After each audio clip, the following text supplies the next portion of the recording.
started off as a PG podcast, but then Devin just kept on dropping shits and fucks, and now... That's right. We are live. The ghost faced himself, Brandon Tanev.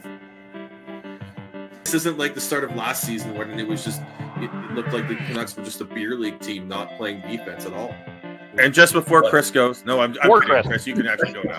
No, hold on. Oh, we had to give more time for coming on late. So. I still hold on. All right. Chris, go, and then I got something else to say at the end. So, an elf and a midget in 2 back-to-back games. He's definitely on a friendship tour for sure. I'm okay with him being, the 6'7" defenseman. No! He is a AHL defenseman right now. Look, Shonky, don't mind Devin, okay? We all struggle with Devin, so you know. Well, hello.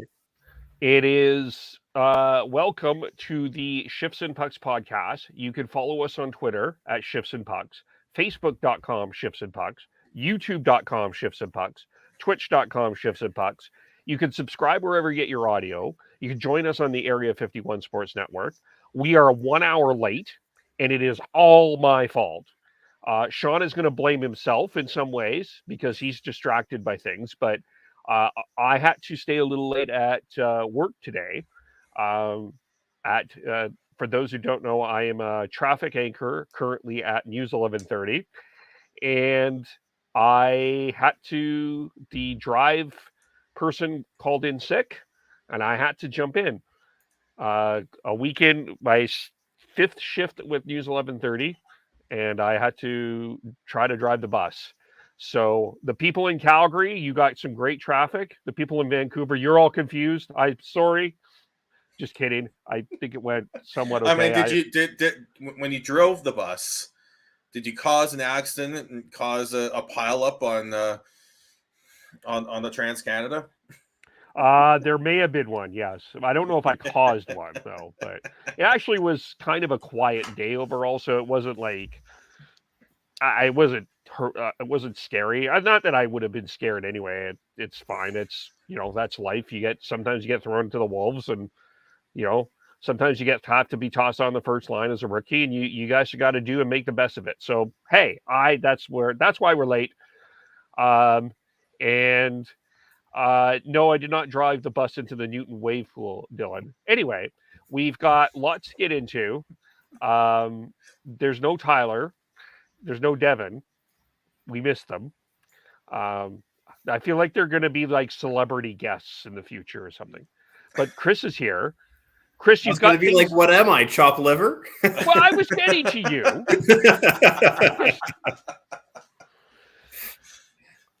You've got stuff behind you for those. So I'll admit I've been a little bit lazy as far as that last 5% of unpacking from the move. We had the art sitting against a wall waiting to be put up for, 3 months now, and we decided that we were finally going to get around to it. So our music wall that our friends know from our Calgary place is now up in Kelowna. Yes. I mean, you came over and visited me, and you finally saw that I was putting up artwork and decided, well, fuck, I need to do that too. Also, I thought I can confuse the heck out of everyone and throw a Calgary thing behind me now that I live in Kelowna. The one thing I remember when I was living in Kamloops, and the rivalry issue between Kelowna and Kamloops is concerts. Kelowna gets all the concerts, Kamloops doesn't. I would actually say it's in between Penticton and Kelowna, because Penticton gets all the good concerts, Kelowna gets all the concerts. Yeah, I don't. Okay, fair. I'm just speaking from a Kamloops perspective on that.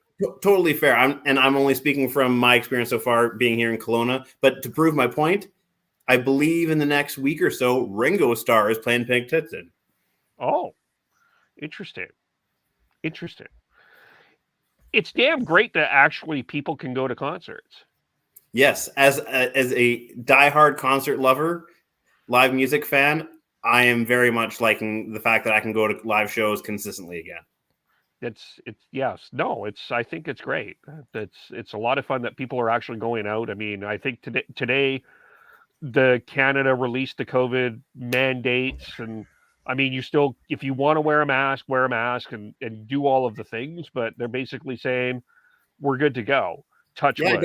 Because I'm going to Vegas next month, so I don't have to wear a mask on the plane anymore, and I don't have to submit to COVID testing on my way back, or be forced to use the ArriveCan app. Yes. That's for another show. Sean, what are you up to? Well, actually, this weekend I'm going to go to the Saddle Dome and watch the Hitmen play the Regina Pats. So it's the Connor Bedard show on Sunday. Oh yes, as WHL season has begun. I'm hoping to drag Devin out for that too, but we'll see. Yeah. It's an interesting year. Gavin McKenna, watch out for him with the Medicine Hat Tigers. He had 4 assists in his debut.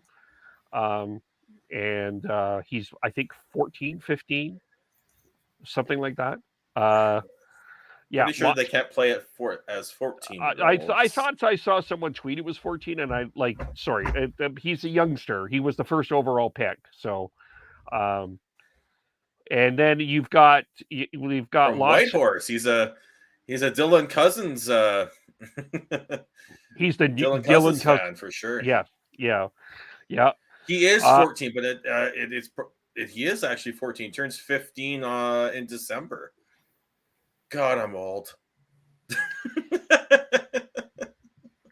No, you're not. You're just differently aged. Oh, we're putting that on a t-shirt. Let's do this. Yes.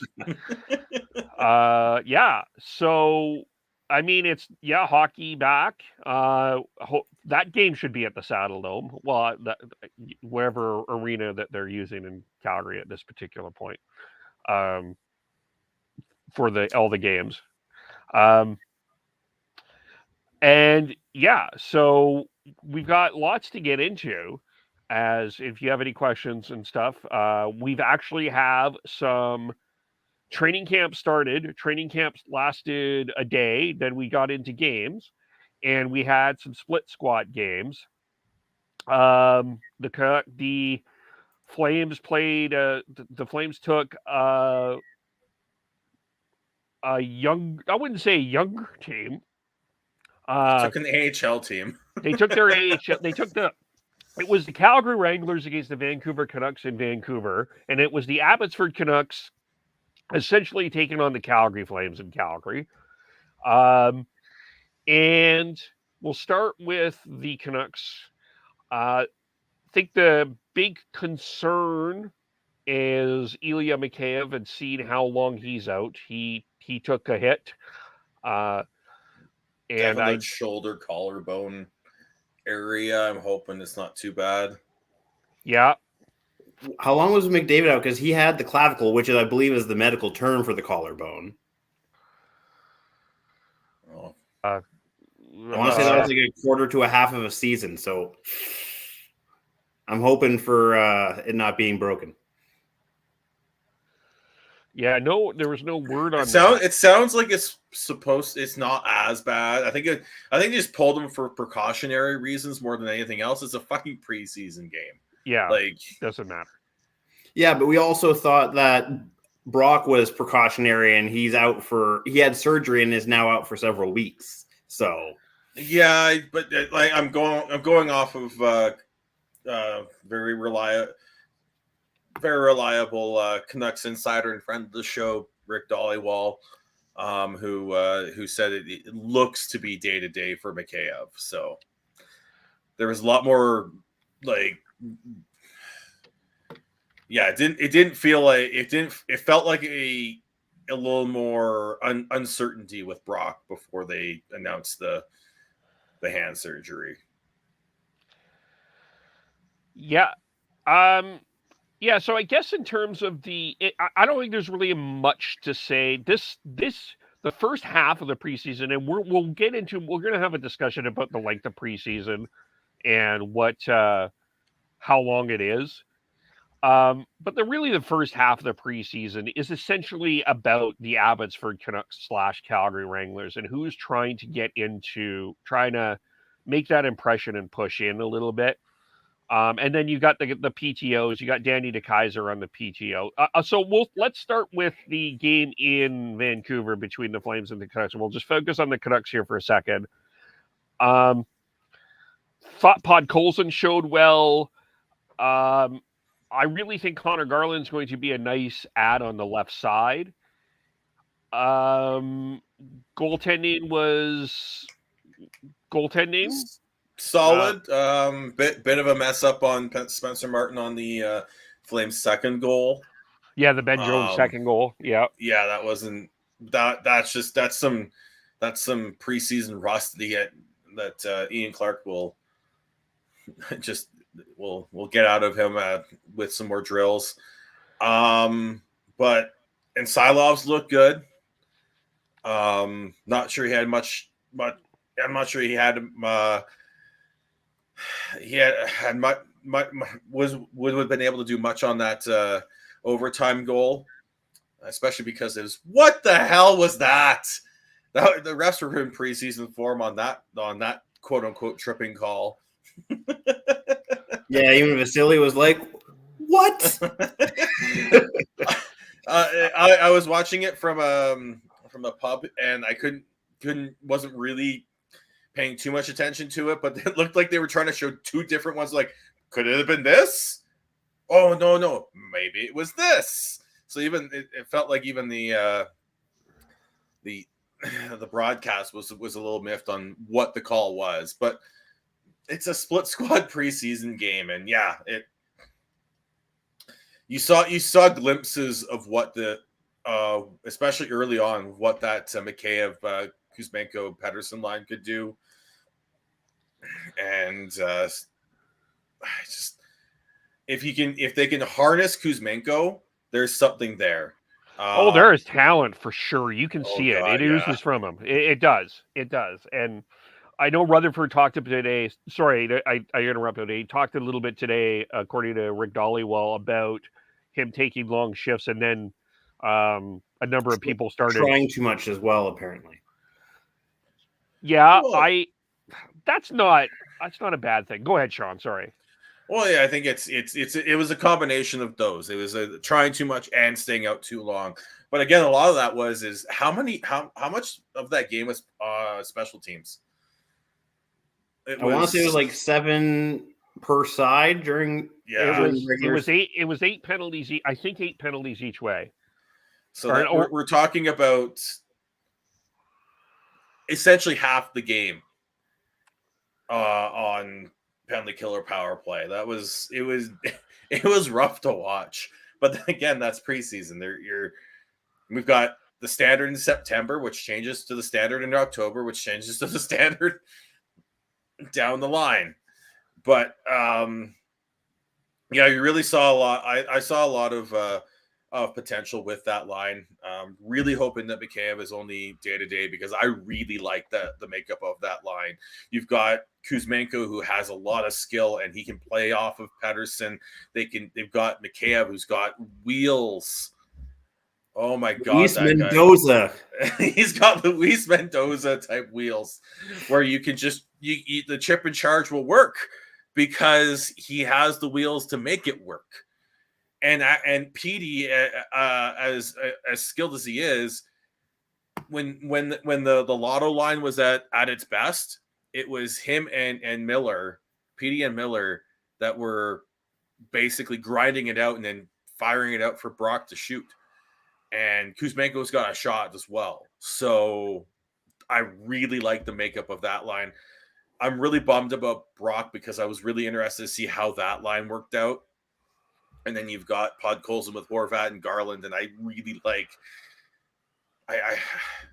I went through so many different line combinations. I looked at these three, wasn't exactly what I was expecting, but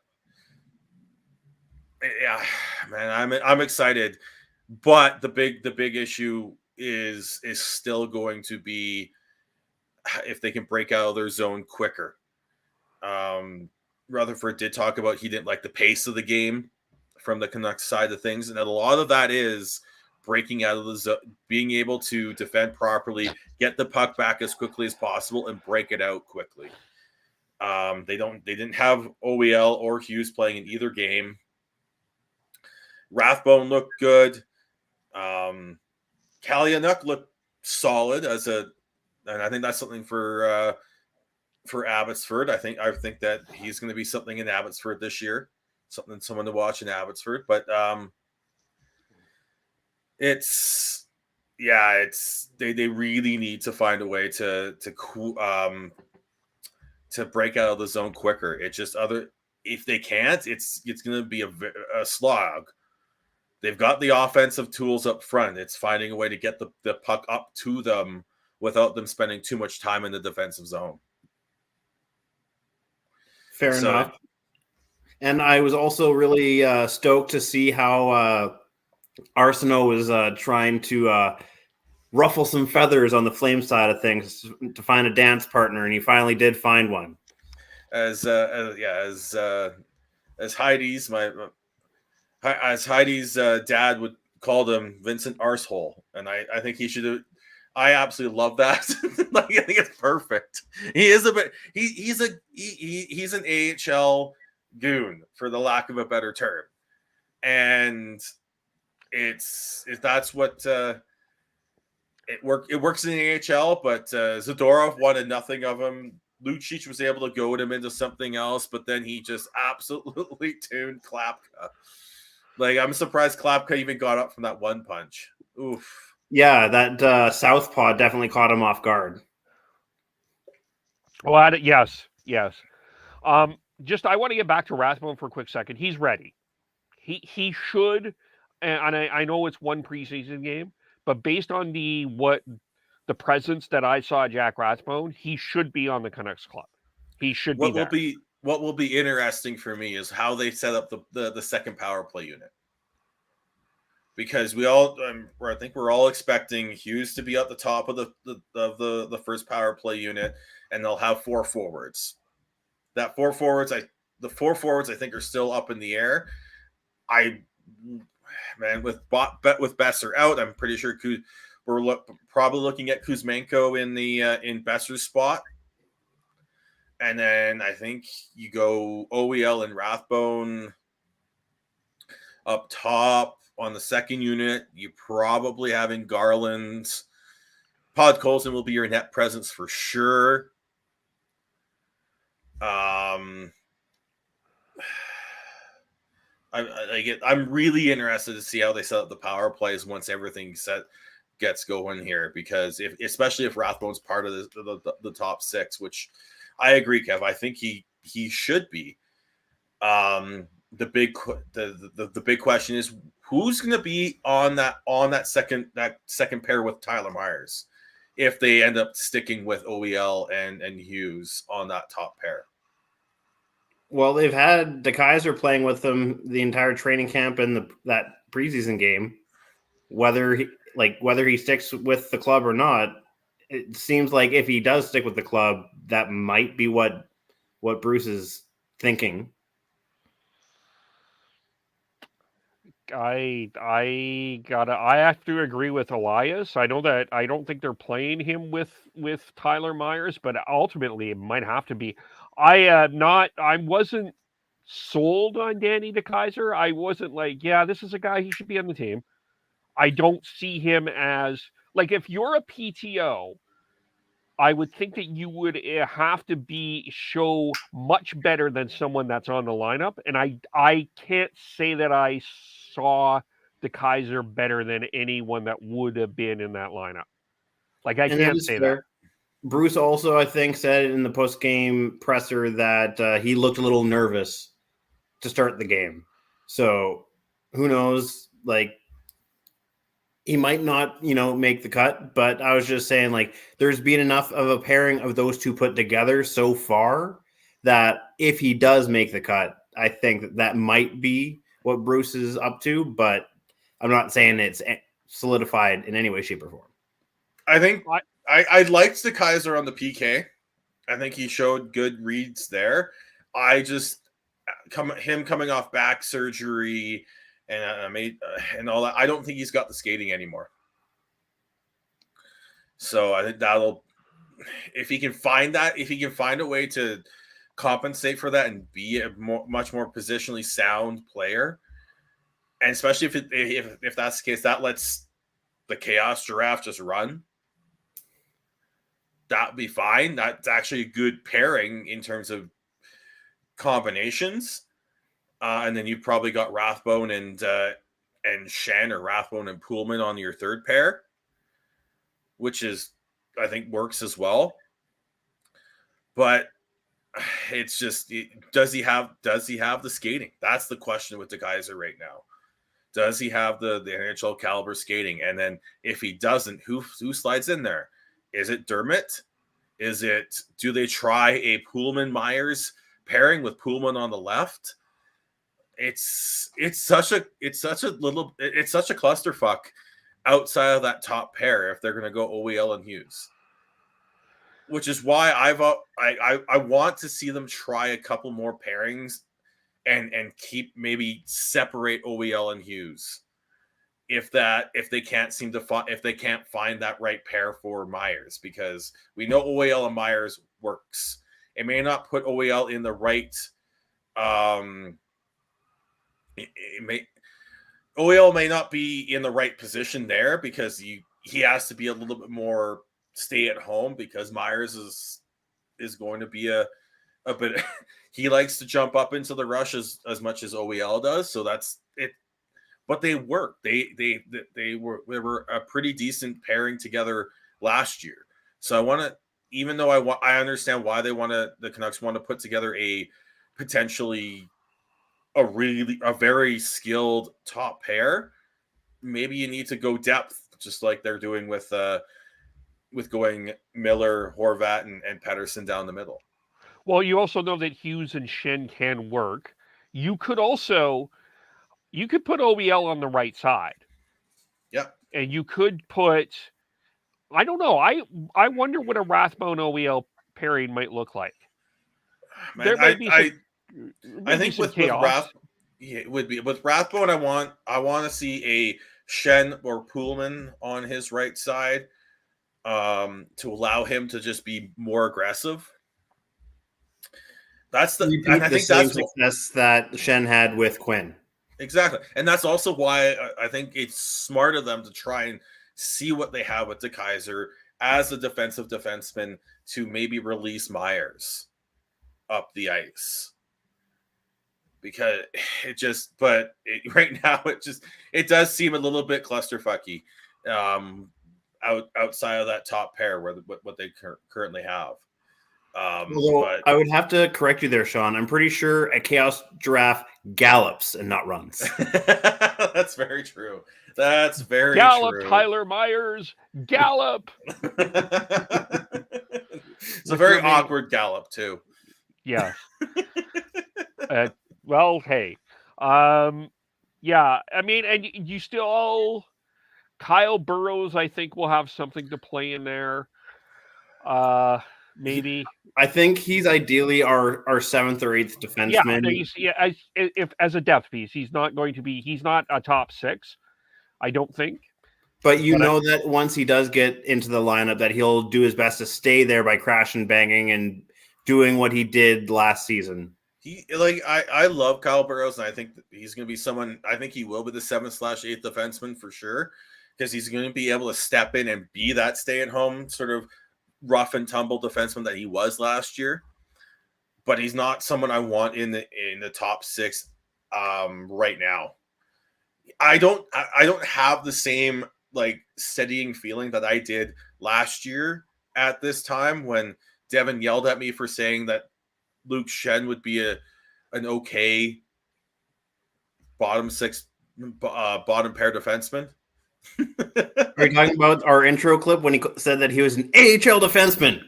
Right now. Luke, I always felt like Luke Shen has always had this steadying just presence. I don't get that with Kyle Burrows. No. And that's not a bad thing, but Kyle Burrows feels a lot to me like Alex Biega did a few years back, where he was a perfect 7th, 8th defenseman, come in, throw his body around, and just and create a little bit of chaos. But yeah, I don't reliable feel depth, the same but way the ceiling's not there. Yeah. And I know that this may sound silly to some people, but there's still an option. You got the trade, you got the waiver wire. It might be interesting to see what comes out. We've got some cap strap teams that need to do some fix it up in here. So you never know what comes out of that too. So and I think you also just make sure that, and I know you can't be a GM in the NHL if you're not doing this, but talking to other teams like, oh, we're thinking about waiving this player, and then I saw something. I don't know how much credence you can put into it, but I wouldn't be surprised if we see a trade with Tucker Pullman, and where it's maybe someone making a little bit more money for a shorter term or 1 year versus, but I just don't know where he's at too. That's the big one. That's the big question mark with this blue line. If Tucker Pullman can be a top 6 guy for the Canucks, say you've got, it's the right side still needs upgrading, especially long term. But if for this season only, and I'm actually quite glad Devin's not here for this because he'd probably yell at me for this. I'm okay with, if they decide that Hughes needs to be on the left, and you go OEL, you go Hughes, OEL, Rathbone on the left side, and you go Shen or Pullman with Hughes, Myers with OEL, because we know that works, and then whoever, Shen or Pullman with Rathbone. I'm okay with that, but it comes down to just what they need. I want to see a little more experimentation on that blue line. I like what the Canucks have set up front, but on the blue line, I think I want to see a little more experimentation. And even with Boeser out, I still think that you can plug Höglander in there on any one of those 3 lines. And we got a new defensive coach for the season, right? Well, yeah. Well, Bradshaw went to Philadelphia. Yes, he did. And then I think it's Trent Call is dealing with the defense and the PK this year. Yeah, so maybe just due to that change alone, we'll see a new look defense. Yeah, it'll be interesting. That and you've got the mandate from up above, the mandate from Rutherford and Alvin down about being better on the breakout and being able to provide these forwards pucks that they can work with, as opposed to chipping, glassing out Rhett Warner style, doesn't work anymore. So if they can figure that out, that will go a long way to helping the Canucks this season. I'm still the way I look at it, I'm still a little bit miffed on this blue line. I don't know what it's going to look like. But if they can find the magic beans with what they got, I think they'll be able to be able to turn this team into something a little bit more than what people are expecting. As far as the group that was in Calgary, Linus Karlsson continues to impress me. This is a guy, he knows how to get to the loose puck, and he had a couple of opportunities to score, just on simple little giveaways, like kind of just lazy preseason plays that a couple of veteran players gave with the Flames that Karlsson jumped and pounced on. He's popping for me. He's a guy I'm really starting to get impressed with. And Arshdeep Bains, I think, is looking pretty strong as well. And those were the 2 that really popped out. That game in Calgary was a harder game to play for that Canucks team, is just because there wasn't, like, it took a while for the Flames to get going. Then you got the Canucks got into penalty trouble. the Flames were able to take advantage of a power play, and then another power play, and they were able to put that away. And then the third period, there was really nothing going on. So, but those are the two that continue to pop for me, is Archdeep Bains and Linus Karlsson. Chase Waters too, but Bains and Karlsson, whether they put Chase Waters or Niels Amon with them, that those two seem to have some sort of chemistry together. So, which Linus bodes well for Karlsson- the Abbey Canucks for this upcoming season. Linus Karlsson's someone I'm going to watch a lot this year. I'm going to try and watch a lot this year with the Wranglers being in Calgary.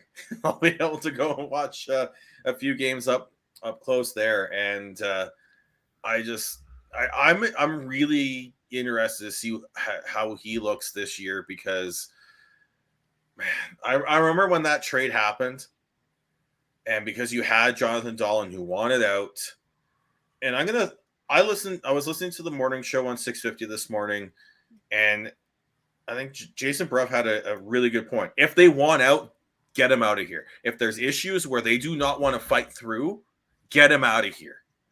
Because you look at how Podkolzin respond. You look at how, hey, let's look at what was the major issue right in with the Canucks after like the Lions got released with for training camp, and you had Hoglander on the quote unquote fifth line with Niels Amon and Linus Karlsson. Brock's out. Hoglander's it's time for Hoagie to step up. And having that depth is great. But and I was thinking about it today, just how it sounds like Mikheyev should be good, but who would step up into that role for in case Mikheyev is gone a little bit longer? Are you moving Dickinson up, or are you maybe looking at a Lockwood, or maybe you do give a Linus Karlsson a look here, because the role of Mikheyev in that line is the forecheck. And maybe we can use this to transition into a topic that I think Kevin and I will definitely disagree on, or at least have a good debate on, in terms of how hard a team the Canucks were to play against last year. A hearty discussion. But the big part of that is the forecheck, and the forecheck on the top three lines in the heart of the lineup. And that's the big thing, and that's why I was really excited for the Mikheyev acquisition. He's got speed. He's willing to go into the dirty areas and get the puck. That's what makes a team hard to play against, is having players that will do that. But the other issue with that is being able to get the puck up there. So if you're still fighting within your offensive zone, in your defensive zone, how are you hard to play against? Because you're mostly looking at position at that point. So it's when I really hope Mikheyev is only a day-to-day type thing and all that, because I really like the setup of that line, because I really like the combination of that. And it's also why I know everyone's all against Tanner Pearson there, but it's why I like the setup of that line too. You've got Miller and Pearson who can go down low and grind it out and get it out to a sniper in Boeser. And then you've got Horvat with Garland and Podkolzin, and you've got players who are willing to go in and be dirty, get into the dirty areas and grind it out. That's what makes the team hard to play against. It's having multiple lines that can do that. So, are you asking me a question here? Well, let's put it out there. You put out your tweet about the players that you're rooting for and hoping can make the Canucks and Flames, and one of them was Dakota Joshua, talking about how he could make the Canucks a harder team to play against. I don't think that a 12th forward, which is what Dakota Joshua would be when everyone's healthy, can make a team harder to play against, because he's there and he's playing a hard game. And I want Dakota Joshua, if he can play that game and do that, I want him on the team. And I want him to do that. But I think that it's a bigger issue than that. I think it has to be higher up in the line. It has to be in the heart of the lineup, the meat of the lineup that has to be there. It's not about having a fourth line that's rough and tumble that makes the team hard to play against. Let's look at Tampa Bay. When they acquired Barclay Goodrow and Blake Coleman, they put together that third line. And then they still had players that were hard to play against in their top six as well. With the Canucks, the way they're set up, I want to see that hard to play against forecheck, back check. When they don't have the puck, they are hounding the other team to have it in the top nine. That'll make the team hard to play against. And I actually saw a little bit of that under Boudreau last year. It wasn't where it needs to be, but they took a step under Boudreau last year, and they just need, if Mikheyev's there, and we see Podkolzin take a step. Hell, we looked at Podkolzin last in the games, and you had in the game in Vancouver, and he got hit a couple times. He just got up and just like smacked him. Said, "Why are you doing that? You want that?" Höglander has gotten penalties in the SHL and suspended in the SHL for Gordie Howe elbows, for lack of a better term. Or maybe the NHL equivalent would be Pavel Bure elbows. God. But it's maybe a little extreme, but that was a little extreme there, Chris. But that's what you need. You need it for me for a team to be hard to play against. It needs to be in the top. It needs to be in the meat of the lineup, the top of the lineup. It can't just be a fourth line thing. No, you're right. But as Peter Labardia, also another friend of the show, has often said, is you have to fight for every inch on the ice. And I don't see the Canucks in the top nine. I don't see all of them particularly committed as a group as well as they could be. Especially more, and we've talked about this on this show, on this podcast. You know, Tyler has brought this up a couple of times. Yeah, you can have a great discussion about the quality of the sixth defensive group here with the Canucks. It's a fair debate, but these forwards need to step up and play a 200-foot game, to borrow Daryl Sutter phrase. And that is what needs to, and here's an example from the Canucks Flames game in Calgary that I'm going to use, and I'm going to pick on Niels Höglander for this because, and I'm not, just hear me out here. This is an example. When the Flames so the Canucks get a power play, the Flames take a penalty, and I believe at this point it's scoreless. And I know this is preseason, but this is just a situation. Höglander takes a penalty. Calgary ends up scoring. Gets him to 4-on-4, then followed by Klimovich taking a penalty, giving that an opportunity of 5-on-3. The Flames end up going up 2-0. That's a situation where you know what? It's great that Höglander is spicy, but Höglander also has to be smarter of when to be spicy. And it's about knowing about the situation. And what I think Dakota Joshua can bring is allow for this sort of, I don't think the Canucks have enough of fighting for every inch like it's a football game or a rugby scrum or a lacrosse game where you're battling for every single inch on the ice. That's what I think Dakota Joshua can bring. Even what Vincent Arsenault, that's what his actual name is. I almost wanted to call him Arsehole, Vincent Arsenault. That's what I love that. And it's not just because I want to see people be punched in the face. You argue about Tampa Bay. Even you watch that Tampa Bay Colorado series, it was free flow. It was flow. There was a lot of skill, but every inch a piece of ice was fought for. And it may have been fought for in a skillful way, but that's what I think Dakota Joshua brings for it. I'm not saying Dakota Joshua needs to bring all that, but the Canucks as a group need to bring absolutely more of that into that lineup. And like I said, I saw more of that under Bruce Boudreau when he took over last year. And I think we'll continue to see that. But I think the big thing for the Canucks is more about being a faster team to play. Yeah, is being a faster team and being being able to be a more aggressive forechecking team. But you can't do that unless you have the puck and unless you're moving the puck up the ice with speed. So it's and that's why I think that's why I actually worded my response to your tweet there. Is like it's an interesting discussion because if you're asking a 12th forward to basically be that for your team, that's not good enough. It's about higher up in the lineup. And I didn't even mention Podkolzin in my because I think I mentioned Pearson, Miller, Horvat.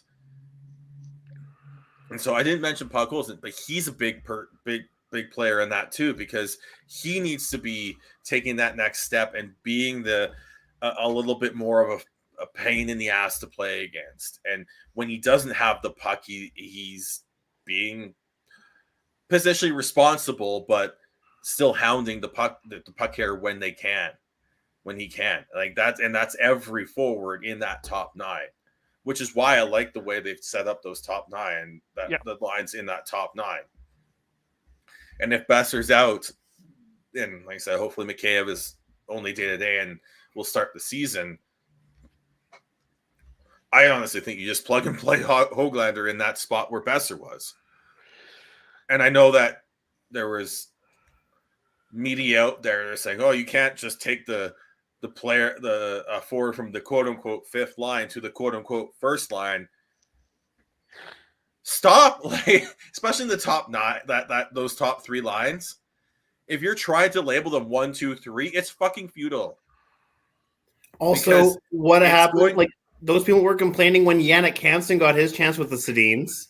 Yeah, and that's essentially the same sort of type of player, like a bottom six role player that got a chance to play with the big guns. I'd love to see them find a way to have Yannick Hansen mentor Niels Höglander, because that's the honey. We need him to be another honey badger. That'd be fantastic.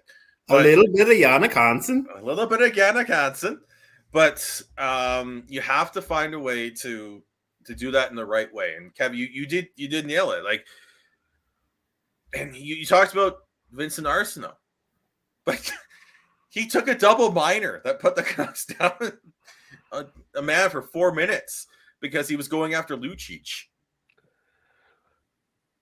But it's. And you don't mind that. Do you want Arsenault to do that? What I don't want him taking double minors. But you want I don't want him taking minors. If he can find a way to take, if he can learn and find a way to take Lucic with him or take Zadorov with him. That's what you want. Because that was six penalty like power play minutes that he gave the Flames because he was trying to goad those two into penalties, and he didn't do it. But you want him to be that Antoine Roussel, that Derek Dorsett, that agitating sort of bottom six role player that's crashing, banging, and getting I think Yannick Hansen is a perfect, like, if we're talking about what I want from Höglander, Yannick Hansen's a perfect example there. Someone who can play up and down in that top nine and be a thorn. Yep. That's what you want. That's what you and Podkolzin's the same. A smart thorn. A smart. You don't want to be someone who's going to just give the other team a power play. A thorn that knows when to be a prick. So it's just the Canucks do need to be harder to play against, but they have to do it smartly. And I don't think it's and I understand where Kevin was coming from with that tweet, but when I look at it, I think that needs to be within the top nine more than it needs to be in that bottom in the fourth line. Because was the Canucks' fourth line hard to play against last year with Mott and Lamico and Highmore? Yes, that fourth line was tough to play against, and they did a good job. But it didn't. If you're gonna be a hard to play against team, it has to come from the top down. And that's why I am one that is like, yeah, drop the coin with JT Miller, because that's what you get with JT Miller. I know that other people don't agree with me on that, and that's okay, but that's what I see with JT Miller. It's why they've got Pearson there too. Yeah. And he plays a heavy game. And there's going to be a bunch of people out there that are going to say, for all of the things about the Sedins, if you go back to CD era, if you watch the game properly, not in joking, mocking way, the Sedins were damn hard to play against because they kept the puck in that zone every single inch of the ice all the time. All the time. They knew exactly what to do. Go back and watch how the Sedins played. They were damn hard to play against. And wasn't Brian Burke even quoted saying that they're one of the toughest players out there? Yeah. Like, obviously, it's a different definition of what people might necessarily think is tough, but they were one of the toughest, most durable players out there. They took shit from other players and were able to keep on trucking and not allow it to throw them off their game. This is one of the things that really bothered me about the Flames play against the Oilers, to go back against that series, because I'm sorry, the Oilers did not play well. I don't think at the end of the, I don't care if you can tweet at me all you want. The Oilers did not play a great series. It was not a masterpiece 4-1 win. It was a situation of the Flames played some terrible situational hockey, and it cost them the series. And when the Oilers ended up battling Colorado in that same situation, and Colorado played better situational hockey, the Oilers couldn't handle it. And yeah, you can tell me how great McDavid and Draisaitl are. I get it. But in turn, and you go back and watch it then. Yeah. Well, Kev, I know you're just being honest and truthful, but I don't think we're going to be making any Oiler fans friends out there. They're gonna sneak up on Kevin like Dexter Loomis did on the Miz. Well, that's creepy. Tonight on WWE Raw. I guess we'll find out how Graham responds next time we get him on. They didn't. I'm sorry. They didn't play well. They're all kudos for them to win, but I don't think that you can come out of there and say, wow, they played some really good hockey. That's a good structured hockey team. No, not really. That was chaos. That's what Sean, you go back and find our Flames Oilers preview. Sean wanted chaos. He got it. It wasn't the type of chaos I wanted, but it was still chaos. Yes. The Oilers do thrive on chaos. When you've got skilled players like Draisaitl and McDavid, you're going to thrive on chaos. But I think you're going to, they need to be better positionally. They need to be better defensively to take that next step. And it's just, until they do that, it's just going to be the same story over and over again. They're going to be able to beat one or two teams because of the chaos, but once they run into a Colorado, it's going to be the same story. So you're telling Dylan that he's wrong then? I love telling Dylan that he's wrong. So yes, I do not agree with Dylan's perception, but if he's right, oh my gosh. Anyway, we'll see what happens. That's in May. In terms of just, I want to touch on the Flames here too. Matthew Phillips is an interesting case for the Calgary Flames. I know that there's a lot of fans that want to see him in the lineup. The problem I have, and it's not a problem, the question is if he is not in a top 6 role, how does he help the team? in a Daryl Sutter coached team where you at a fourth line, you have some specific things to do. That's the problem with Matthew Phillips. I think he's incredibly skilled. That was a great pass to Michael Stone. He has to crack the top. He has to be a top 6. Like that's he does, just the way. yes. Like But him and Pelche. If him and Pelche are going to make this Flames team, they have to be on a line with Lindholm or Kadri. Because Backlund's line's going to be your quote unquote old school shutdown line. The one thing I do think with Pelche is he's been killing a lot of penalties, and he killed a lot of penalties in the Young Stars Classic. He killed penalties last night. So I think that's a good sign that they want to give Pelche some other opportunities, which could make me hopeful that he has a place that doesn't have to be a top 6. And it could be for a Pelche, depending on when Mangiapane gets back, he could get a crack at the top 6 at the beginning of the year. But I think Pelche, I think Pelche has a better shot at making the team than Matthew Phillips. And I love the guy's skill. I just don't know where. I don't know if he's not in the top 6, it's hard. Just with his size and everything else, I don't think it fits with what Calgary wants to do. No, he needs to be there. He has to beat out Sonny Milano for a top 6 role. Speaking of Milano, showed a lot of skill. I think it's just one game. I still don't understand why he didn't get a contract. I'm bizarred by that situation, but we'll wait and see on that. Dylan, do you have an answer for that? You're our Ducks expert. Didn't he answer it last week? I have to go back, but yeah, it's there's some skill there for sure. He's and he's got a lot of hair. I had to comment. I was like, man, that's a lot of hair that this man has. Okay, speaking of the hair, I know where you're going with this, John. He talked. Everyone was talking about his flow. There's no flow in that. That's a salad. No, that's not. That flow. is a salad of a hair. Yager had flow. Hairdo. Yeah, Yager had flow. Milano, that's some Gene Principe salad. Like, come on, let's get the terminology right.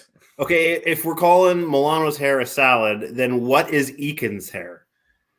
Oh, that's more flow. That's flow. That's flow. But his headshot though is like straight up Joe Dirt, and I love it. turn sideways and you're basically the Flames logo. The Flames logo is the mullet.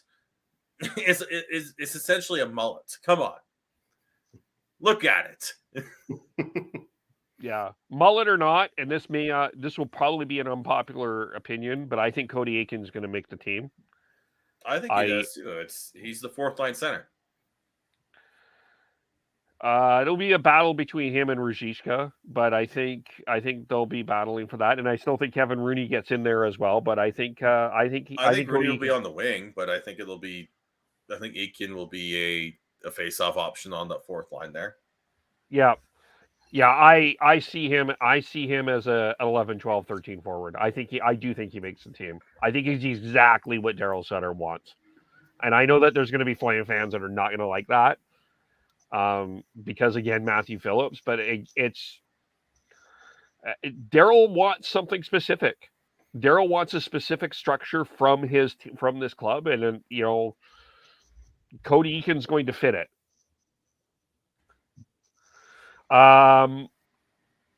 Dustin Wolf, I didn't put it. We talked about how Jack Rathbone's ready. Dustin Wolf is about as close as ready to get a look in the National Hockey League. He is confident. He is positionally sound. Everything. He's just looks like he has the demeanor to be a legitimate National Hockey League goaltender. There will be some bumps along the way, but he is absolutely on his way to becoming a regular National Hockey League goalie. How many more years is on Vladar's contract? 1. Okay, so that would make sense. They let Vladar go, and then Wolf gets the promotion to be the backup. My big question is: Will Wolf's representation pull a Demko and say he's ready? Call him up, or we're gonna ask for a trade, because that's essentially what Demko's representation did, and that's why they had the Anders Nielsen trade halfway through the season a couple years ago in 2019-20. Well, if the Flames agree with his representation, if they pull that move, I mean, that could make a decent trade piece for the Flames to basically allow an internal promotion, plus also get something back for Vladar, who's been pretty decent in his Calgary stint. Well, it's a backup goaltender. You're getting a late round pick for him. Yeah, I'm not saying they're getting a first round pick, but I just mean like a decent return for what Vladar is.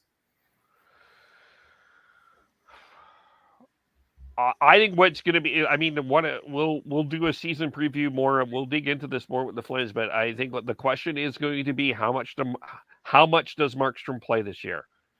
And was Markstrom's struggles against the Oilers because he played too much? Do you play Vladar a little bit more? Did he gain the trust? That goaltending group, I know that there's a lot of love for Ian Clark, and I want to say that, but I do think what Calgary is doing with their goaltending overall, I think has been pretty solid. They've got a pretty solid pipe down the road here. I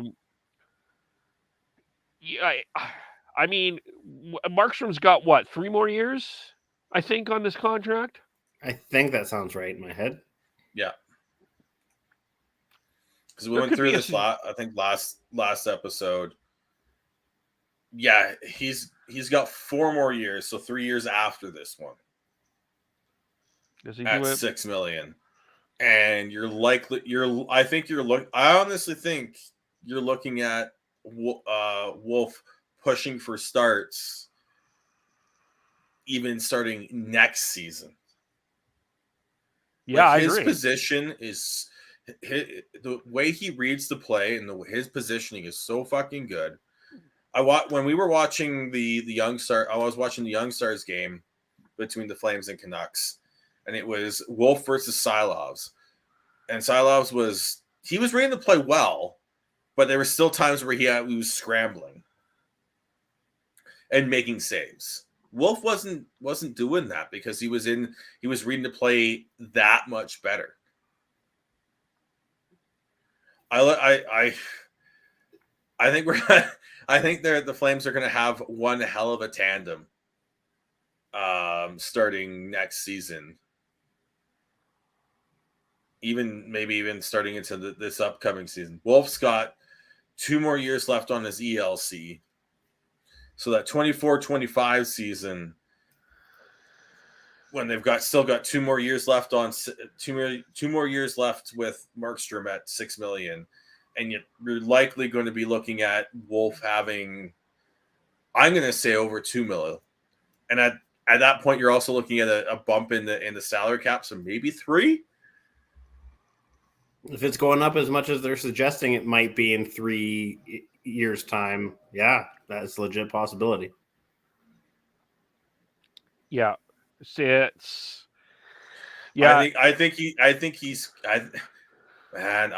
look at that, and that's quite the luxury for the Flames to have right now. Yeah, they're in good shape with that. Don't know. I don't think there was a lot of anything really stuck out. I mean, Mitch McLean, I thought, showed well. Was really kind of nice to see him get a goal in Vancouver there, a 5th round pick, like those late round picks getting goals. But he's an Abbotsford guy. He's not a Wrangler guy. Sorry, got it all confused. He's a Calgary Wrangler guy. He's an AHL guy, but he'll be great there. He'll be fine there. Yeah, it's to me just with the Flames, it's just getting that chemistry, and I think it's still going to be a work in progress for the year. I'm not entirely convinced it's Tyler Toffoli sitting with Lindholm and Huberdeau. I think he gets the start because Mangiapane isn't ready.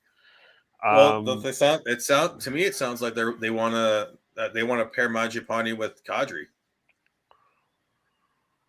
That's an interesting idea. I'm not opposed to it. I just don't know if I'm sold on Toffoli, Lindholm, and Huberdeau. I'm just not. I'm not. Well, I don't think you're going to be sold on whoever's on that right side until they play games. Like I was going to say, give them at least a couple of games to prove whether they have that chemistry or not. Because right now we haven't had that chance to see if that line would work. That's fair.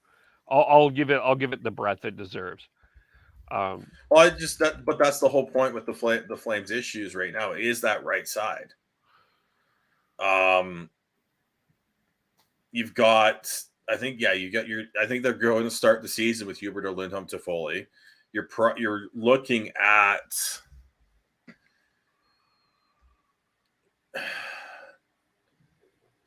you're probably looking at Kadri and Mangiapane as being the pair that they're going to try and build that second line around. Whether Coleman's on that line or someone else, or it's Milano, because that's if Milano's going to fit in the Flames lineup, it's going to be there. Yeah.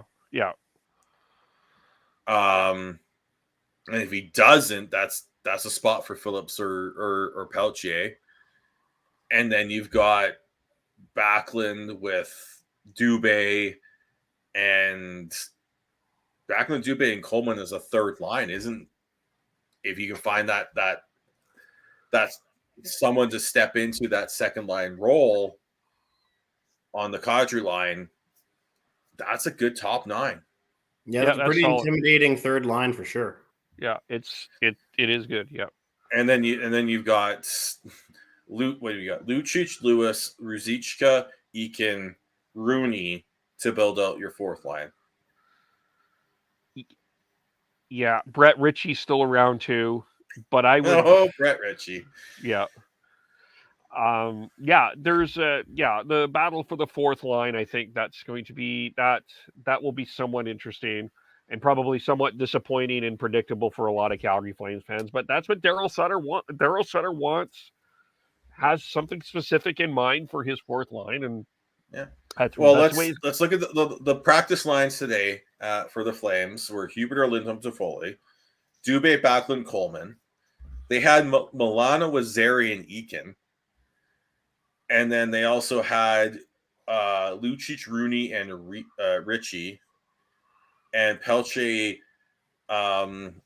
Ruzicka, and Phillips. Sorry, I'm going through seeing different lineup combinations from different times, so I'm just trying to make sure I got that. I thought it was going to be a hard to pronounce name with how you were pausing that. So to me, like it looks like Lucic, Rooney, Ritchie might be that fourth line right now. But I mean, I feel like my betting money, and out of the three of us, I have the least interest in the Flames and what they're doing. But my betting money, at least for that Flames fourth line, is a likely Lucic and Lewis on the wings, with probably Eakin centering them at this point. Well, they've got Rooney, and they paid Rooney 1.4. Yeah. So I think they want him. They want him on that line. The thing with Lewis and Ritchie is they've got contracts that are easy to bury in the AHL, and you could send what it's worth as well as or it could be just scratches. For what it's worth, Rooney is a name that I had no awareness of prior to this season. So I'm fully willing I'm expecting to Lucic and Rooney to be on that line. It's whether or not Rooney's centering it with you've got a Richie or an Eakin on the right, or you've got Eakin centering it or Zichik centering it. So, I mean, the question then becomes if you're putting, and this is the issue with Pelche too, and like just for his own development, I think, and Connor, I mean, just with Pelche and even with Phillips, how valuable is it for both of them to be playing fourth line minutes in Calgary? well, no, they're not. They're not neat. Pelche's a little more can play fourth line a little bit better. It's the same. There was the same argument with Höglander in Vancouver. I think they're very similar players. They're not super big, but they can play pesky type roles, which can work in a fourth line role with a little bit. They can add a little skill to that. Phillips, no, you need Phillips in a offensive role. Yeah, you do. And I think, and I'm saying offensive role because I think, I mean, with the Flames, it's a little bit different. But I think it's the top 6, bottom 6 sort of categorization is tough to talk about with some teams and their setups, because like let's go back to the Canucks and you look at the way they've set up. There's no top 6, bottom 6 with that team. It's top 9 and fourth line. And I saw people trying to label the lines 1, 2, 3. It's going to be futile to do that because it's going to be dependent on who plays better. Yeah, and it depends on the game, and it depends on the situation. And even I think the Flames are you can do that with the Flames a little bit better because I'm pretty sure you're going to have Hubert or Lindholm and whoever's on the right. I still think it's going to be Toffoli as your number 1 line. And your second line is going to be Kadri with Mangiapane and insert player here.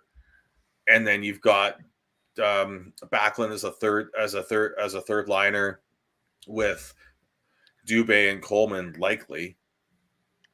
And I think that, and then you've got the fourth line. That works. With some other teams, I don't think it worked. I don't think it necessarily works that way. Yeah. When Toffoli was a Hab, was he a first liner or a second liner? Toffoli's a very interesting player in that aspect because he's he can work as a third piece on a first line, but he can also be a play driver on a second or a third line. He's a line chameleon. He is, yes. That's a great way of putting it there, Chris. But you never answered my question. When he was a Hab, what was he? For the most part, he was all over the place, honestly. Well, and really remember it in terms of that too. They got off to such a horrendous start that it almost doesn't matter where you put him on that line because it was just that was chaos giraffe in the beginning, and just everything you pretty much. It was like that scene in The Office when Kevin comes in with the chili and chili's spilt all over the place and you can't clean it up. That's basically what happened with Montreal at that particular point. But Toffoli, like I would say that Toffoli played all three lines, really. But did he play on one? Like obviously he had a little bit everywhere, but was he on one line more than the rest? Is ultimately what I'm trying to ask. Like, was he favored more on a specific line more than any other?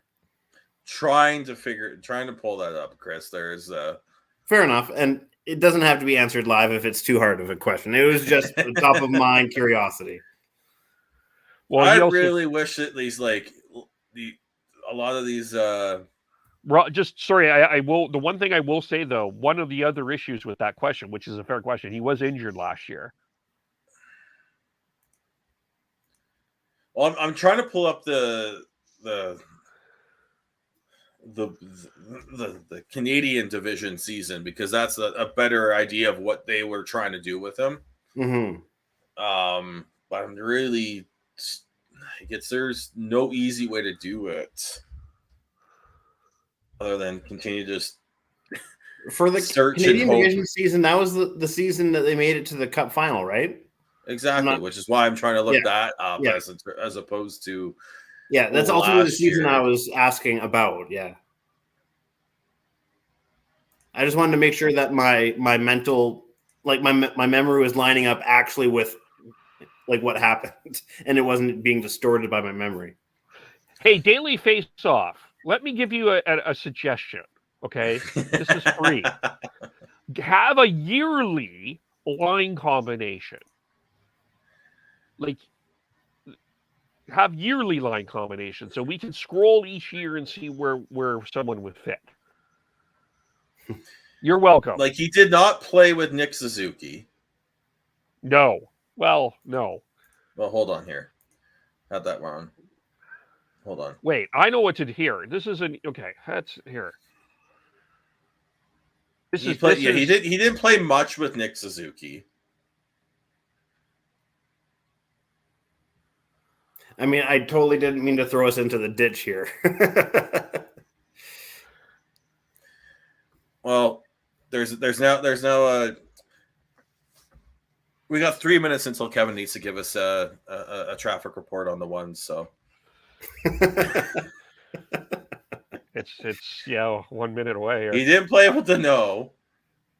He played all, like, I honestly, as you said, Chris, he's a bit of a he worked up and down the lineup there. He played a decent amount with Suzuki, but not a lot, right? So it was like it's under 1,000 minutes. So well, the bubble year was 21, not 22, or the Canadian division. Okay, there we go. 2021. Okay, here we go. I've got something here. Hang on. I'm trying to find that game where Toffoli scored. While you're pulling it up, I will answer Dylan from the chat. My dad raised me to be polite, so I'm polite to a fault, hence the friendliest I don't give a shift or puck.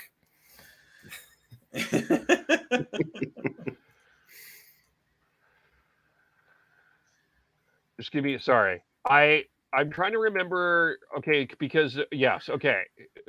Let's go back to the 5-1. Okay, Toffoli got 2 assists that game. Okay, so I wonder, did he play with Kotkaniemi? And Anderson, I thought he played with Anderson. That sounds like a second line then. Well, that's the thing. Toffoli, where he's at now, Toffoli's a better sort of, if we're going to try and go top 6, middle 6, bottom 6, he's a middle 6 guy, which is why he's a more offensively gifted Pearson, hence why he's typically one line ahead of Pearson in their post-Kings career. I think when I'm looking at this, he played mostly with the most time he spent with a center was Nick Suzuki, but it was only like 657 minutes. And he still spent so it was all over the place, but I look at that and I think he is the best option for the Flames up the top line right now, but I don't know who else you like, but a lot of that is I don't know who else you throw there. I want to see them try Dubé there, honestly. Because I think if you throw, I think if you especially if you want, I think the one criticism that I had of Daryl Sutter last year is he stuck with the lines too much, and the defense pairings too much. Thinking he has a little more flexibility with that. I'd love to see him try Dubé up there because I honestly think Backlund, Toffoli, and Coleman as a third line, shutdown line, matchup breaker line could be really good. Like, enough that I would hate it. So, and especially if, like, just try it. Like, if Dubé finds the chemistry.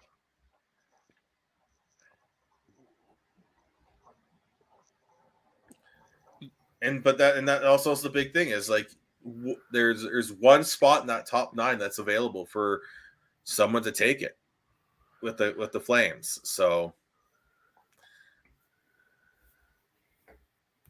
he played with Joel Armia. in 21. So I wouldn't say that was the number one line. It wasn't. Is Armia still with Montreal? Yeah. Yeah. Because remember, I'm going back to that game. He scored a hat trick. Remember the hat trick game that he scored in Montreal 7-3 during the bubble. Yeah. He had a hat trick. Armia had 4 points. They were playing together. And I don't remember if there a particular center that completely. They sort of just like they I feel like Montreal at that point had sort of the winger duos, and they just rotated their centers through them.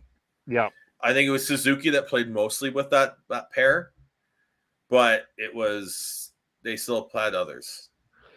Well, it looks like Suzuki and Josh Anderson. For the sake of my question, I'm basically going to say and be satisfied with he was a second liner with the Habs. Yeah, and essentially that's what he was with the Flames last year, and he's just going to be bumped up because guess what? They don't have that. They lost 2 top line players in the offseason, and replaced a first line player with a second line player, so he gets the internal promotion. And they got Kadri, who.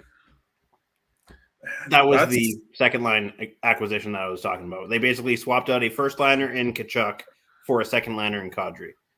That's the one thing I keep seeing so much, and he's a good player, and people should be excited. Fans should be excited for him. But that's someone I wonder if the expectations are going to be too high for this season. Kadri? Yeah, I feel like he found his stroke of luck for all the bad luck that he had leading up to that. That was his season of lucking out, and now he's going to kind of come back to earth. And like Sean said, maybe the expectations are a little bit too high, which will ultimately lead to a little bit of maybe disappointment and resentment from Flames fans because they feel like he's not going to live up to the hype from when he first arrived. Kev, what are your expectations for Kadri? He's not going to score 100 points. He is going to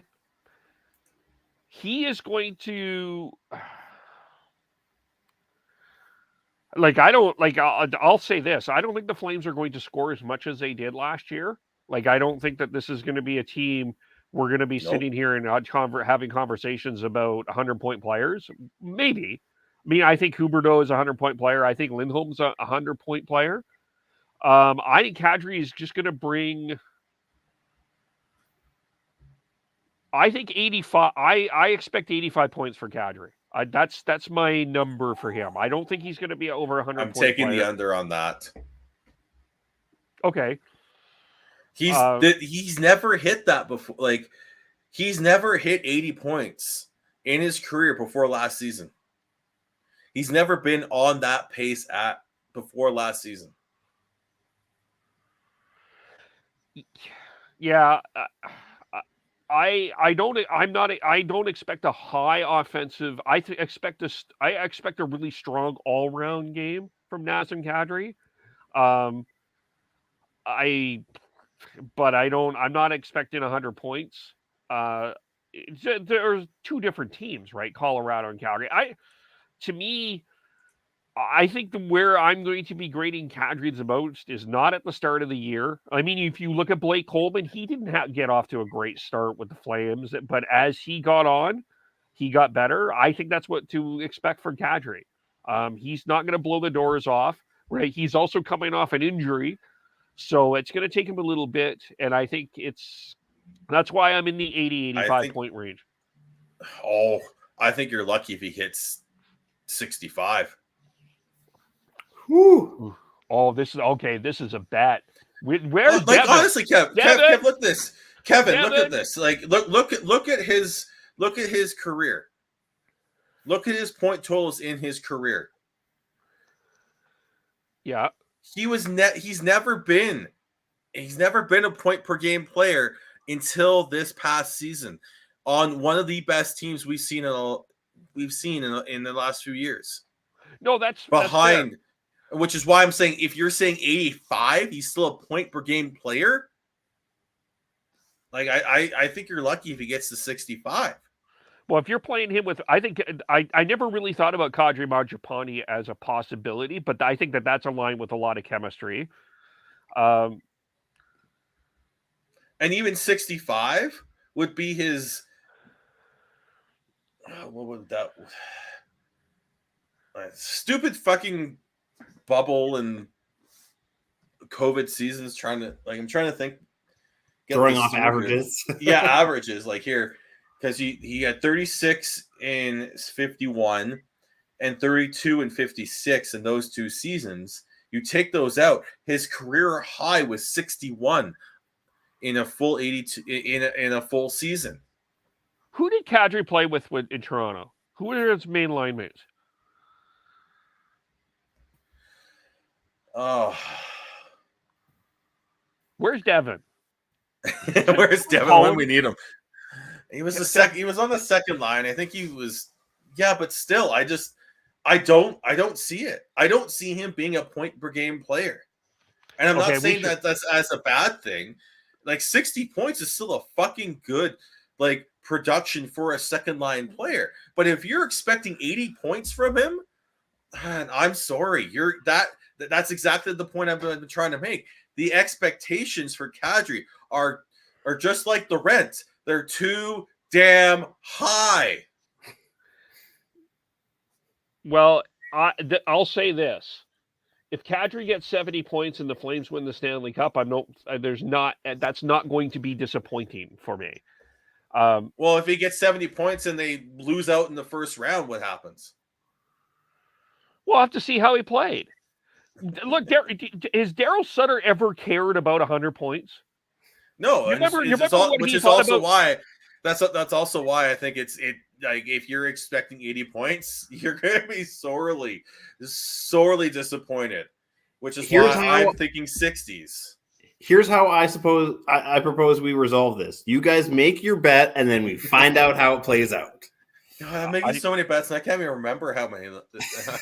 I'll record it, and I will bring it back up at the end of the season. I need to think more about what I would expect for Kadri, because I don't know yet in a lot of ways. Okay, I think to be a very solid second line center that I think is going to cause a hell of a pain in the ass for a number of centers in this division in the National Hockey League, and we'll see about the points. Well, I expect him to be a pain in the ass player to play against. I think he's going to put up 25 plus goals. But if you're expecting 80 plus points, I think that's just too much. And 60 points for a second line center is still fucking good. Well, that's where I'm at, right? This is where we'll move off of on this. In 20 with the Flames overall. Overall. Well, let me say something. I'm pretty sure he played with Nylander in 2016-17 when he put up 61 points and had 32 goals. So it's not like he hasn't had good line mates to play with. Well, I'm not complaining about his line mates. I'm just saying, I'm just trying to fit what kind of style he had, right? Yeah. But I think overall, the one thing I will say with the Flames that I think is going to be interesting is that first line of Lindholm, Gaudreau, and Tkachuk produced a lot of offense, a high majority of offense for the Calgary Flames. And I don't know if that's going to happen this year. What might happen, and I think with Kadri this year, one of the things you may be looking into is you may get some more depth up the level scoring that is more balanced out. So we can save that topic for another time, but that is something I can very much see with the Calgary Flames is you don't see that Lindholm, Huberdeau, Toffoli line dominate the way that the Lindholm, Gaudreau, Tkachuk line dominates, but you may see the other lines produce more offensively, and that's what I think Kadri could bring. It's probably more sustainable and more sustainable long term, and not just a flash in the pan. That's the big thing for the Flames is if that second line with Kadri can produce at a proper second line rate, then that'll take that'll make up for a lot of the lost production that top line won't have. And I'm not saying that top line won't be good. That top line of Tkachuk, Gaudreau, and Lindholm was one of the arguably the best line in the NHL last year. And I do not expect that to be the case for the Flames this year. Yeah. And I mean, there's a whole, this gets even more complex because you have to wonder about Lindholm and Huberdeau look like they have chemistry already, but you don't know. What if one of them gets injured, right? There's injuries. There's so many other things that got, that play into this. It's an interest. It becomes a bigger, more complex discussion, and which is probably why we should end it here. This one I mean, we had the argument with JT Miller about, some people argued with me about his points, and points don't matter, right? So, and you weren't having, oh yeah, who cares? He has 99 points. You're paying him too much money. So it's a fascinating. Well, the big thing with the Flames is I think they've got a 1 to 2 year window here that they need to be going for it, right? Yeah. Which is why we go back to last week. Kev, you talked about whether or not Troy Living's going to be willing to have Weegar go into the season without an extension. Hell yeah, he will, because they're trying to win now. Like, it's. I think that all of that, Weegar and Horvat, I think both clubs would want to get that done ASAP. Just get it done, get it over with. I think it's not as big a deal for both teams as you are getting there, and especially for the Flames, because they are in win now mode. It doesn't fucking matter whether or not Weegar signed long term or not. If they go out and win the cup this year and he walks, who the fuck cares? As Devin says, banners fly forever. There.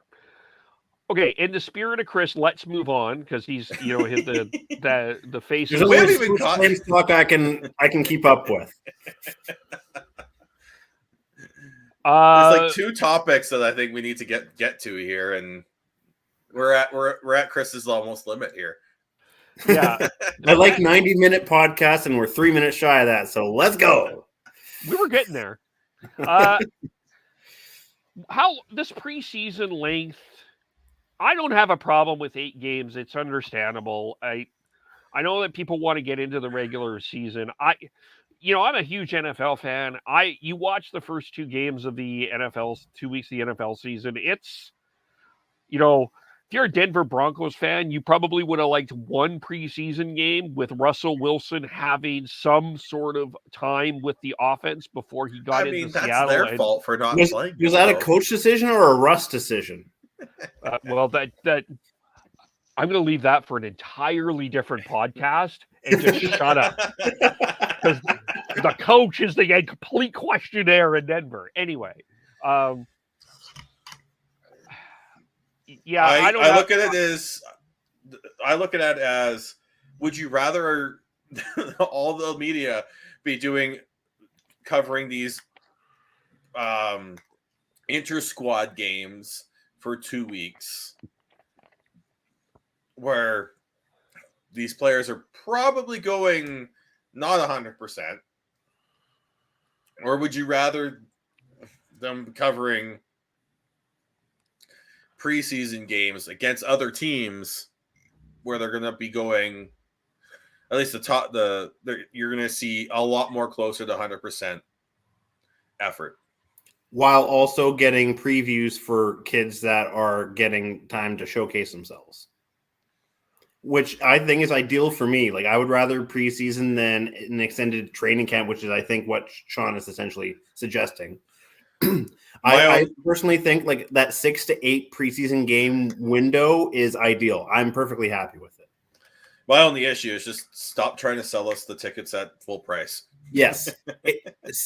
Preseason games should be at AHL prices, in my mind. Yeah. Once it gets to middle of October, charge us full price, But up until then,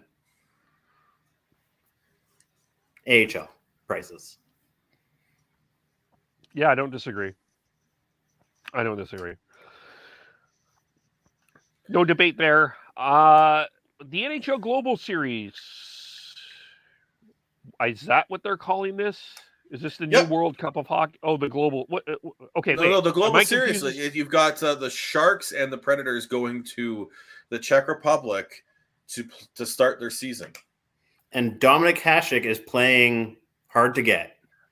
Well, no, he's lobbied the Czech Republic government to the point where they've said that Russian players will not be allowed to play when they go. And I'm personally, maybe this is controversial, but I'm a fan of Mike Greer's stance on this. Well, the thing with Mike Greer's stance, he's a new GM, and if he sort of bows to that and says, "Okay, the Russian players can't go," that doesn't work for him. He has to create all us versus them mentality within hockey. Plus, he also was like a very team first guy when he was a player. So he's going to create a team first culture as a GM, which is exactly what he's trying to do by saying we all go or we don't go. For those who aren't aware of what we're talking about, that's exactly what Mike Greer said. He said, considering that Czechia is wanting to say no Russian players, he responded by saying either we all go or we don't go. Because they've got, let's see here. They've got Alexander Barabanov, Evgeny Svechnikov, who are going to be on the team. That would be there. I want to say there was 3 Russians in total for the Sharks. I've got, according to Hockey Reference, they also have Artem Gurov, Daniil Gushkin, and Artemi Znatsev, but I think all 3 of those are going to be AHL or junior. I want to say it was Merrick who listed off 3 Russians on the last. Well, I think Nashville has a Russian as well. So fair. Nashville has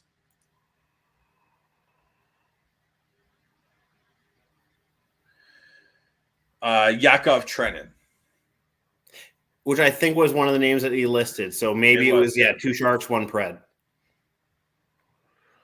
So it's just going to be interesting what happens there because, and a lot of that's some Cold War shit that's being brought up there, especially with, it's definitely political, like the Slavic state kind of having what's the word I'm looking for? Soviet flashbacks.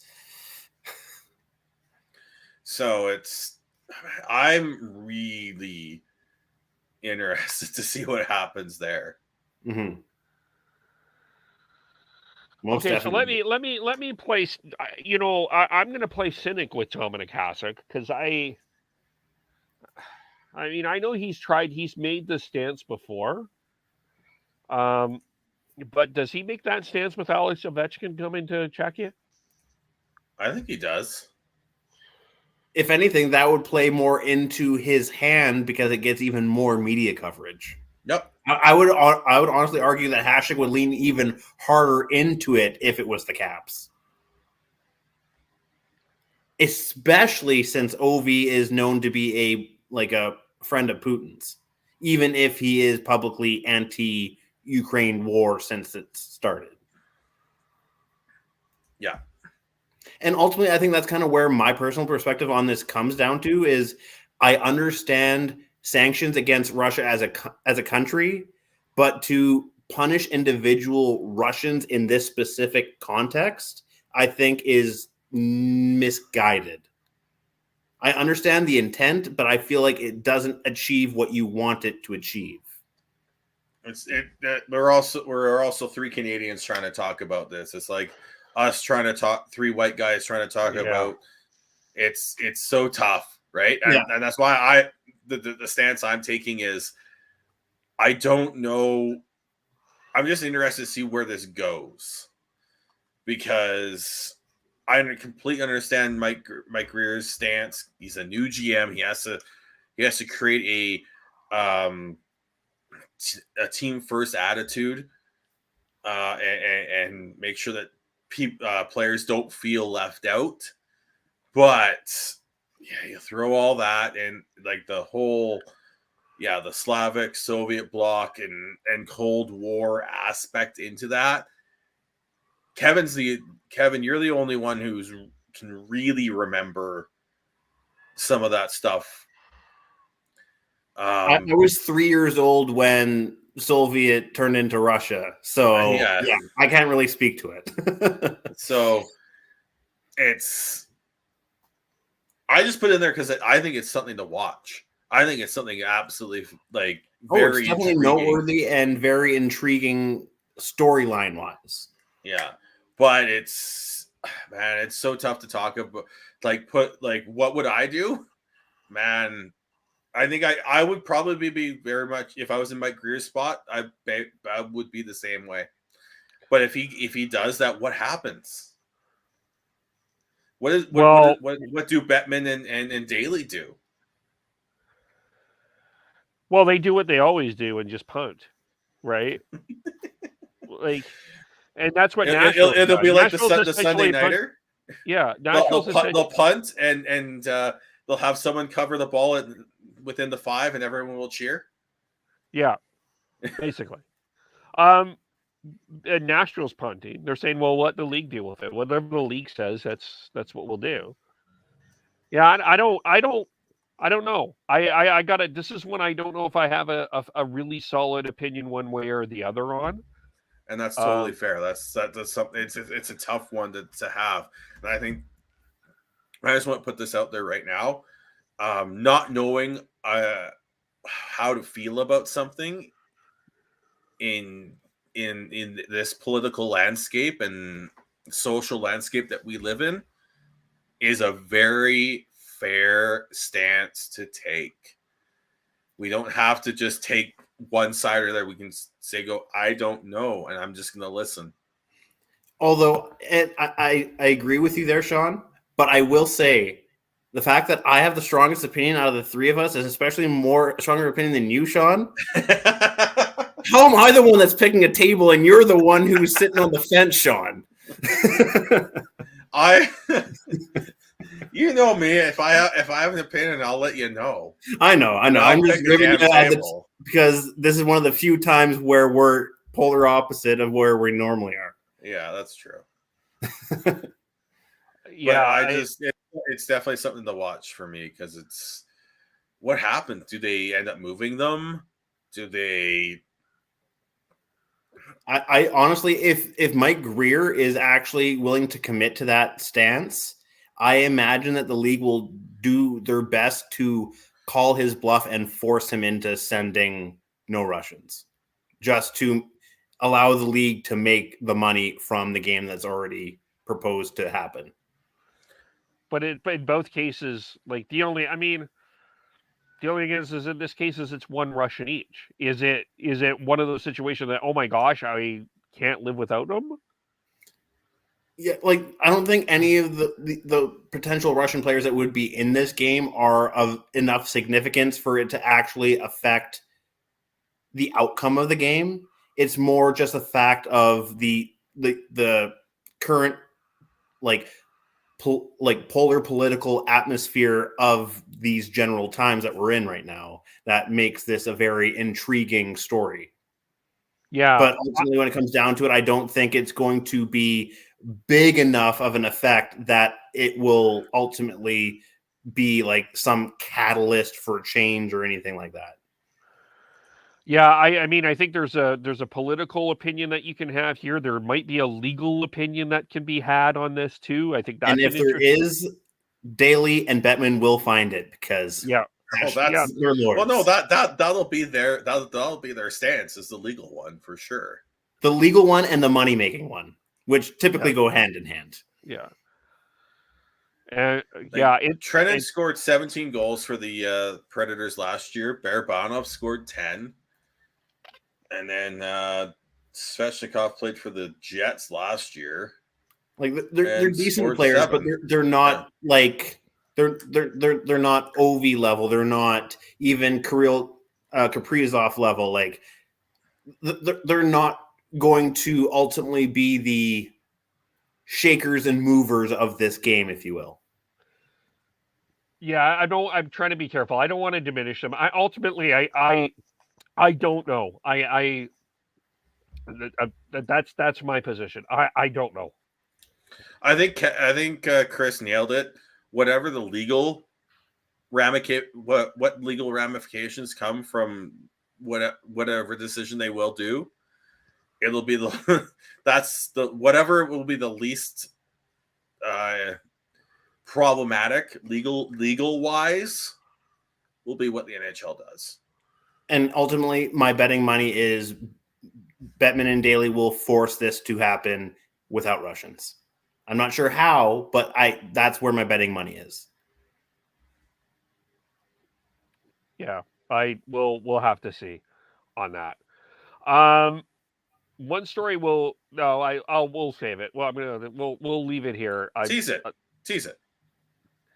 The BCHL came up with some interesting comments about junior hockey and recruitment, and the fact that and it's a bit confusing. Players, if they play in junior, cannot get a scholarship if they go to college, to a U.S. college. It's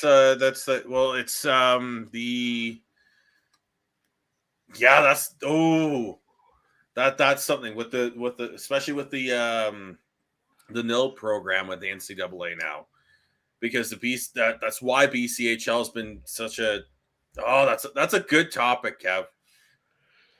We'll have to talk about that next time. Yes. That might be one. Back in the day, just for people who may not know, back in the day or even now, like if you accept anything from a WHL, a CHL team, a stick, any equipment or anything like that, you cannot go play NCAA. And now with the NIL program and the NCAA opening up to allow athletes to not have to worry about that, so they can make money and not have to live,